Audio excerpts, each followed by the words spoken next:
Uite ce avem noi aici. Ce avem noi aici? Da, mă, da. Da, mă, da. Hai și tu. Hai. Haide. Asta e cel mai sfiotare, prieteni. Într-o pe tortosica. Da, mă, da. Așa. Bravo. Așa.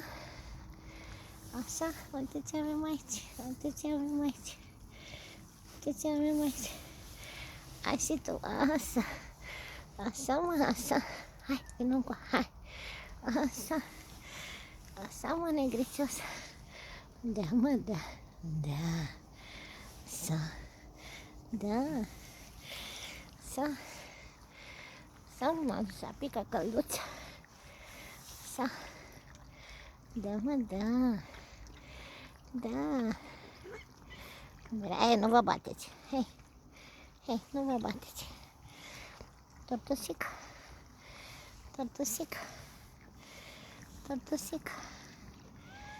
Așa, tortosica. Ce facem, mă, pufulete, mă?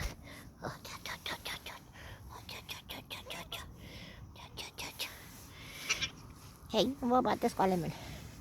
O să ne prieteni, ușor. Și cu ele, dacă v-ați împrieteni cu mine, da, mă, tortosica, mă. La dimineață. Uite, au și de-asta de joacă. Sau, unul aici, unul acolo. Da. Scara, să uite la mine. Sau, bravo. Da. Păcea.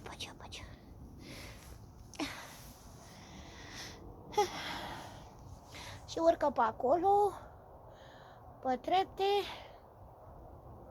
Când se mai oprește soba, stau pe asta, că le place că e cald. Urcă pe sus, pe stingea de peste geam. Se duc acolo sus. Și aici urcă la... Ne-am lăsat numai ușiță mică, așa. Și aici urcăm partea aia. Da, vrei? Acum vrei? Bine, hai, bravo. Hai făcut zonăția asta. Bravo. Așa. Făcut zonăția asta. Ia, tortosica. Hai și tu, hai, tortosica, hai. Haide. Hai, nu vrei acum? Hai, tortosica, hai. Haide, tortosica, haide. Uite, asta a zis că e fulgerica, nu? Haide, tortosica, hai.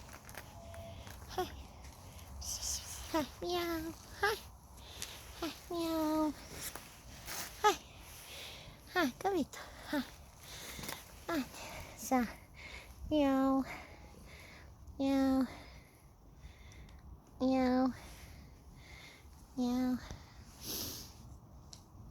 Așa, zi bună lui mami. Zi bună lui mami. Zi bună lui mami. Așa. Bună lui mami. Așa. Stai înspicată, știi? Așa. Mai vrei? Hai. Dacă opresc filmul, că se face prea lung și mai fac după aia.